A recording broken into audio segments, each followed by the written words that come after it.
de notre carte blanche consacrée à Kim Morgan et Guillermo del Toro, après le Cri hier, l'inconnu du Nord Express ce soir en 35 mm, Crime passionnel demain en 35 mm et Nightmare Alley suivi d'une longue masterclass donc en noir et blanc samedi.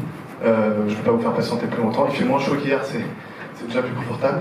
Je vous demande de l'accueillir avec beaucoup d'enthousiasme. On a mis un peu de musique, donc on va accueillir dans l'ordre Olivier, Père, directeur d'Arte Cinéma France.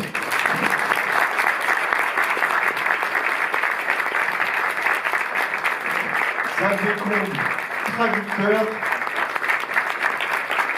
qui accompagneront donc l'auteur et scénariste Kim Morgan et le grand réalisateur Guillermo del Toro.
Donc vous connaissez sans doute le principe de ces soirées.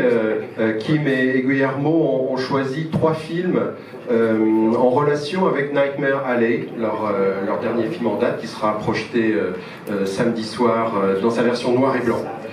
Et bon, parmi ces 3 films, il y a Stranger on the Train, le film qu'on va voir ou revoir ce soir, L'inconnu du Nord Express d'Alfred Hitchcock. Alors je ne sais pas qui parmi vous a déjà vu le film. Bon. Alors on va parler du film sans dévoiler le suspense, évidemment, sans rien gâcher au plaisir de la surprise et de la découverte. Simplement, parmi ces 3 films, c'est peut-être celui où le lien est le moins évident avec Nightmare Alley. Et pourtant, je pense qu'il y a des liens qui sont peut-être moins évidents, mais qui ne sont pas moins profonds, et qui ne sont pas du tout superficiels. Donc je voulais demander justement à Kim et Guillermo pourquoi ils ont choisi ce film par rapport à leur travail effectué sur Nightmare Alley. All right. How many of you have seen Nightmare Alley? Levez la main si vous l'avez vu. Parfait. Thank you. I like it. Thank you. We chose 3 movies, not necessarily. We watched many others, and we will talk about them the last night. How many of you are going to be here the last night? Vous serez là pour la dernière soirée. Good. Well, the rest will have to have a credit or something. Les autres, vous raconter. On a fait notre choix parmi de nombreux films. All right. For me, Hitchcock has been very influential. That doesn't mean I want to try to be like Hitchcock, except in my pant size. Donc, Hitchcock a une grosse influence sur moi, non pas que je cherche à copier Hitchcock, mais si j'ai la même célébrité dans ce que je fais, ce serait une sorte de franchise, ça m'irait bien. We are both Catholic, fat and repressed. On est tous les deux catholiques et on a un certain embonpoint, c'est des points communs certains. Well, I have studied Hitchcock and Buñuel more than any other filmmaker, really. Mais Hitchcock et Buñuel, c'est des grosses influences pour moi, évidemment. When I was 23, I wrote a very reprovable book on Alfred Hitchcock that was 530 pages and published, thankfully, only in Spanish. À l'âge de 23 ans, j'ai écrit un livre de 530 pages sur Hitchcock, un livre un peu répréhensible qui, fort heureusement, n'a été publié qu'en espagnol. And to me, you will see, if you come and see Nightmare Alley, you will see certain homages to certain movies, very punctual. The entrance to the amusement, the carnival in Nightmare Alley, is exactly the same entrance than the carnival in Stranger on the Train. We copied it and reproduced it. Donc si vous avez vu Nightmare Alley et ce film-là, évidemment vous avez peut-être vu le parallèle de la scène du carnaval. Il y a un parallèle là, donc c'est carrément copié, inspiré, grosse influence. But to me, the important thing is, having studied Hitchcock, there is 3 movies that I call the trilogy of the shadows. Donc il y a 3 films chez Hitchcock que j'appelle la trilogie de l'ombre, ou des ombres. I call them. Oui, que moi j'appelle comme ça. Yeah. Is Suspicion, Suspicion, Shadow of a Doubt, and Strangers in the Train. Shadow of a Doubt et L'inconnu du Nord-Express. And I think they are 3 of his most Jungian movies. Jungian. Ah oui, Jungian. les films les plus jungiens. The Young and the Rest. Yeah, de Jung. Les films les plus jungiens de Hitchcock. Yeah. And we wanted to make Nightmare Alley a Jungian noir. Et nous, on voulait que Nightmare Alley, ce soit un film noir jungien. Because the novel, the original novel, which was our source, definitely for me, it was all the components of the soul of Stan, the main character, playing out drama. Donc, oui, parce que dans le roman, il y a tous les ingrédients qui décrivent Stan, l'âme de Stan. So in Suspicion, Uncle Charlie is the shadow self, here is Bruno, etc., etc. And Hitchcock, I think, even plays with that, and that with Maria in Rebecca, where Rebecca, the main protagonist, doesn't even have a name, because Rebecca is almost her repressed identity. Et dans Suspicion, donc il y a Oncle Charlie, parallèle avec Bruno, et même dans Rebecca, la protagoniste n'a pas vraiment d'identité, parce qu'en réalité, cette identité est complètement refoulée. The other part that was interesting for me is Hitchcock was a British filmmaker that then was exiled to America, seeking for a career, but is between these 3 movies, he becomes an American filmmaker, fully. Hitchcock, vous le savez, était britannique d'origine, cinéaste britannique, exilé aux États-Unis, et après ces 3 films-là, il est devenu un cinéaste américain à part entière. Particularly on Shadow of a Doubt, where he sets up a lineage of the darkness that lies under the peaceful American facade that continues all the way to David Lynch. Et dans Shadow of a Doubt, il y a cette lignée, cette description d'une Amérique paisible qui court dans le cinéma jusqu'à David Lynch, en fait. Now, the last day when we come back, we'll talk about Nightmare Alley, but we had permission to stay here until the police comes and takes us, and we can talk about Hitchcock all you want. Et le dernier jour, avec la projection de Nightmare Alley, on parlera de Nightmare Alley, et il se trouve qu'on a la permission de passer toute la nuit ici, jusqu'à ce que les flics nous virent. Donc on va en profiter, et on parlera de Hitchcock à Londres. Everything in this movie is in doubles. Everything in this movie is doubles. Tout dans le film est en double. And not only symbols like rackets or somebody ordering a drink as a double, blah, blah, blah. The glasses. The glasses, Oui, yeah. les raquettes, les verres, les glaçons. The reflections, but it's so carefully planned. Even the music that opens the movie, that shows you the 2 feet of the protagonist and antagonist, the body language, the dressing, of course, tells you the character of each character of the personages, but also the body language. You can see Bruno leaning in with his shoe, like the kiss of a timid girl almost, and Farley Granger walking really assertively, etc., etc. This is a movie that you can pull apart for ages. Et c'est tellement minutieusement prévu et dépeint cette gémellité, cette notion de double, d'abord dans la musique, les 2 pieds aussi, on parle en plus des vers et des réflexions, et dans le langage corporel, on trouve aussi des parallèles entre les 2 personnages. Lorsque un fait un certain geste, l'autre fait un geste en parallèle, donc il y a un double là aussi. Now, we'll talk about adapting and what that entitles, but I would say I disagree with classifying. Some people say Patricia Highsmith is a noir writer. I don't think it's noir. I think it's deeper. I think it's like Hawthorne or Poe, reaching deep into psychology and looking for psychological theater and the evil that we all carry. But I think I don't want you to think that I think of this movie as a noir. It isn't. if we were going by genre, it would be suspense. Donc, s'agissant de catégorisation, de classification, moi je m'inscris en faux, notamment s'agissant du roman de Patricia Highsmith. Moi je ne la considère pas comme une auteure de polar, de roman noir en tant que tel. C'est beaucoup plus profond que ça, son œuvre. Il y a chez Patricia Highsmith du Hawthorne, Nathaniel Hawthorne, Edgar Allan Poe, cet aspect-là qui est beaucoup plus profond du point de vue psychologique et qui reflète le mal qu'il y a en nous tous en réalité. On retrouve ça chez Patricia Highsmith. Kim? I was going to add that the shoes are prevalent in the novel, and that's something that he did pick up from Highsmith. Even though she didn't do the screenplay, she didn't do the adaptation. They have a lot of similarities, Highsmith and Hitchcock. Yes. And he did like to work with novelists, so it's interesting that he didn't have her adapt the work. And he went to Raymond Chandler and then fired him, if I'm correct. He did fire him. That work was... Yeah. Oh, I'm sorry. Yes.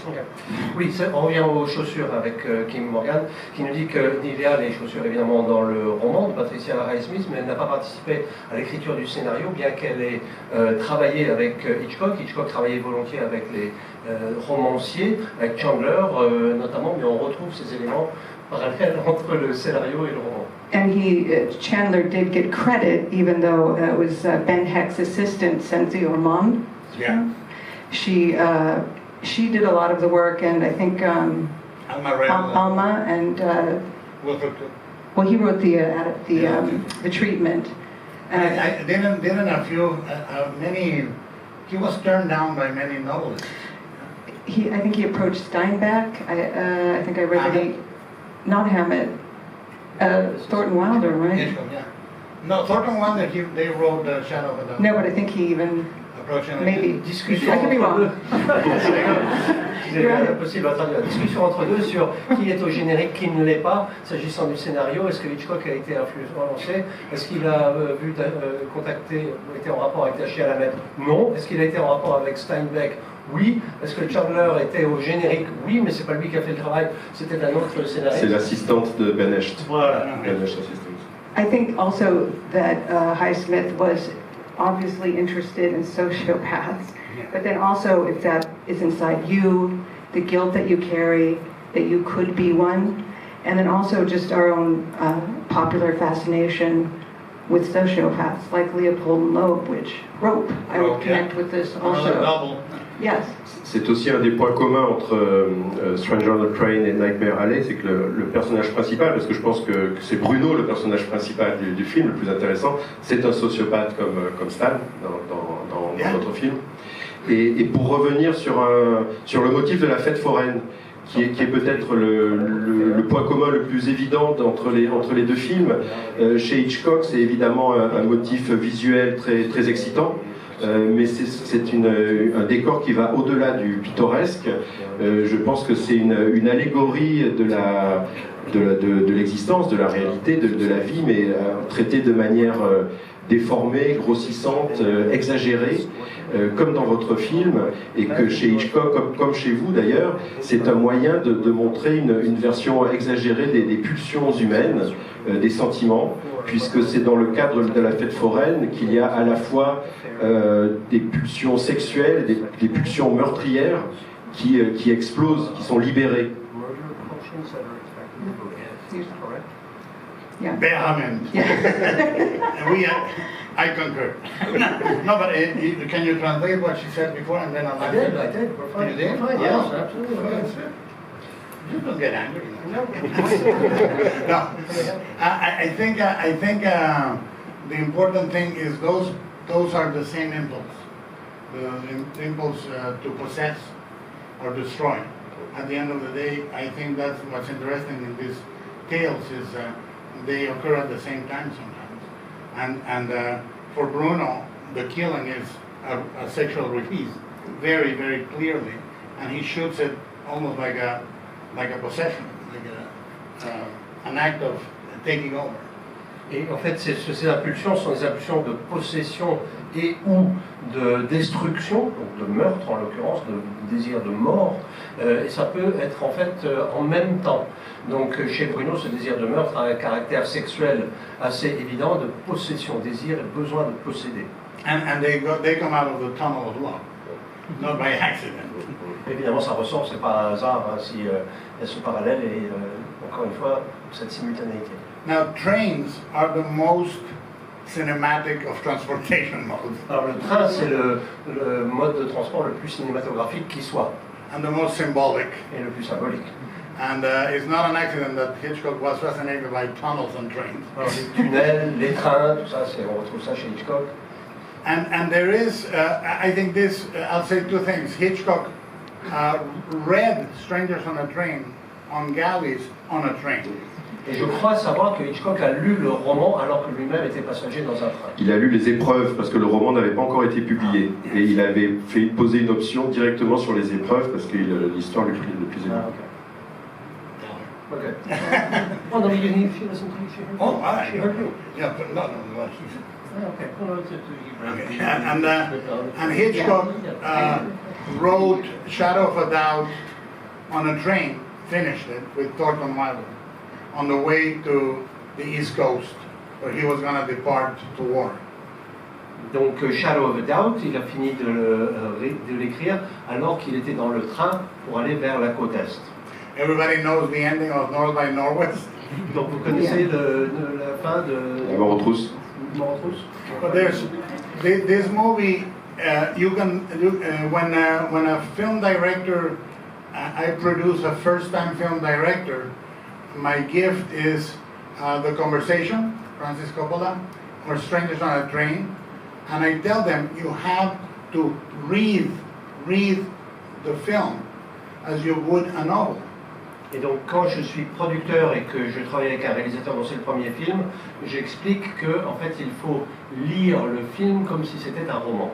And there's a beautiful moment in this one where the moment Farley Granger is the angriest on the phone and he's very close to a homicidal rage. Yeah.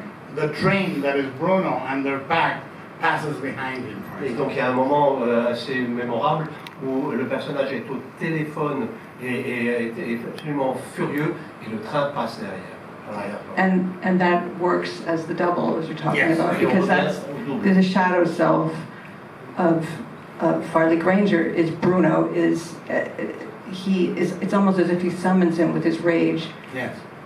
To this woman, and that he really does want to murder her. Yes. And so the guilt that he feels is that he sort of did murder her in effect. So in connection with Nightmare, Stanton is running from something as well that he feels that maybe he did with Pete. Yes.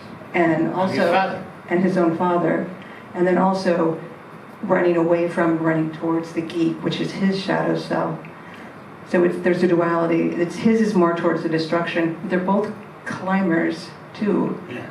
So they're very different, but there's some similarities in terms of Farley Granger. yes, in Stanton and Guy. Des similitudes entre Nightmare Alley et le film de Hitchcock dans cette notion d'ombre, de double du personnage que l'on retrouve où le personnage convoque le personnage de la femme par désir de la détruire, évidemment, et peut-être qu'il l'a du reste déjà fait, ou dans son esprit du moins. Et dans Nightmare Alley, on retrouve ça entre Stan et Pete, avec la fuite du personnage et l'allusion qui est faite au père, avec toujours ce même motif. I like that there's a manifestation of it too in the painting. Of Bruno's mother. That's such a great. It's very funny and very horrifying at the same time about the father. Yeah. Et puis le personnage de la mère qui est dans une peinture, la mère de Bruno que l'on retrouve sur un tableau. Now the curious thing is, I think Hitchcock had an incredible attraction to what back then would have been outside the norm of society. Whether it was sexual or legal or social, but he was very afraid of consequences, having been raised Catholic. Et Hitchcock était très attiré par tout ce qui était hors norme dans la société, hors de la normalité sociale, que ce soit sur le plan sexuel, juridique, social d'une façon générale et ainsi de suite. Et il avait peur des conséquences en bon catholique qu'il était. And speaking, this is one element that is in Patricia Highsmith's novel, Guy murders Bruno's father. And that has been pointed as a big difference. And my point of argument would be that for Hitchcock, the thought or the action were exactly as abysmal. Yeah.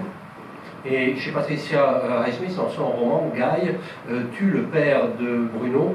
Et chez Hitchcock, l'intention et l'acte sont en fait fusionnés en quelque sorte. And also horrifying, sorry to interrupt. No, please. Because Hitchcock was fascinated by just regular people being attracted to crime. If you see the two old women talking about murder, see how Hume Cronin and his friends talk about the perfect murder and Shadow of a Doubt. Yeah.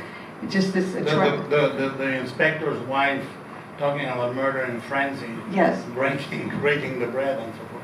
Et chez Hitchcock, dit Kim, il y a une espèce de fascination pour le fait que des gens de tous les jours, des gens ordinaires, parlent de meurtre. Par exemple, les deux femmes qui parlent de ça, l'épouse qui parle de meurtre, aussi l'épouse de l'inspecteur, de tous les jours, qui parle de in frenzy, yeah. Dans Frenzy. Yeah. And to me, the beauty of Hitchcock, for me, there's two things. As a Catholic, I mean, I was raised Catholic, so I'm guilty all the time. you can tell me whatever, and I go, I'm sorry. You know. But the other thing that I find beautiful is at the same time, he says very clearly something that I love, which is nobody is normal. And we are all fucked up. Et chez Hitchcock, il y a deux éléments moi, qui me plaisent beaucoup. D'abord, ce sentiment de culpabilité catholique. Moi-même, je sais de quoi je parle. Moi, je me sens en permanence coupable de tout. Vous me dites quelque chose, je vous présente mes excuses parce que je suis coupable de tout, comme Hitchcock. Et deuxièmement, Hitchcock aimait bien, enfin disait, et j'aime beaucoup ça, dire qu'en fait, personne n'est normal. On est tous un petit peu dérangés dans notre esprit. And finally, I think that the main undercurrent on Hitchcock is not that evil touches us extraordinarily, but that it's extraordinary that it doesn't touch us more often. Et chez Hitchcock, c'est formidable de voir que, non pas que le mal qui nous touche est extraordinaire, ce qui est extraordinaire, c'est que le mal ne nous touche pas plus souvent. And I promise we will do one big masterclass just on this movie in the near future, and we'll stay for many hours because we have to watch it and watch it and watch it. We'll do 4 nights on Stranger Things. Il mérite une masterclass à lui tout seul, et je vous promets qu'on fera ça parce qu'il faut vraiment y consacrer beaucoup de temps, parce que ce film, il faut le voir et le revoir et encore l'analyser.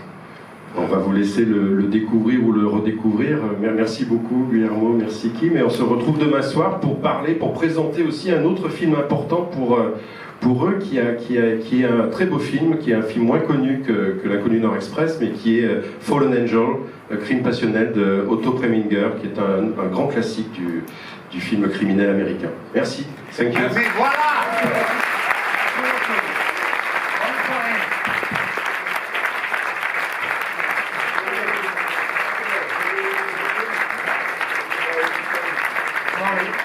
On va faire une petite photo avec Kim et Guillermo devant vous. Donc mettez encore une fois un peu d'ambiance, levez les bras.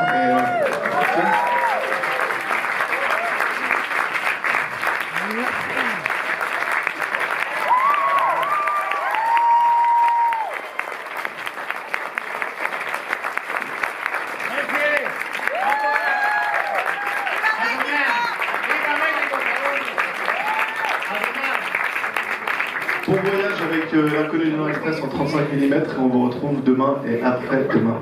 Vive le cinéma!